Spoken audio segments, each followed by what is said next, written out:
Well, this little Demitasse or coffee can and saucer is actually quite a modern piece of bone china, sold through Marks & Spencer's homeware department under the St Michael branding. Nice little thing, straight sided, beautifully decorated with these sort of floppy pink oriental looking poppies with the green underscore of the grass behind them. Plain single-sided arched handle, very clean inside, doesn't look as if it's been used at all. 20th century St Michael fine bone china microwave dishwasher made in the United Kingdom. So probably a piece of Staffordshire bone china.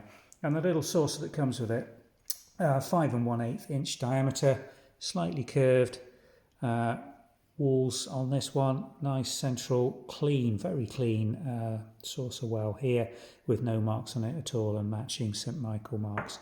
Lovely little thing. If you're a coffee fan, want something practical, it'll go through a dishwasher, go in a microwave, etc., but still has that beautiful floral decoration on it, then a nice practical piece of very pretty floral English bone china. Not that old, certainly not antique, just not even vintage really. It could be even early 21st century, I'm not sure, but I don't think this is still in manufacture, so one for the collectors if you're looking to extend your set. Thanks for watching.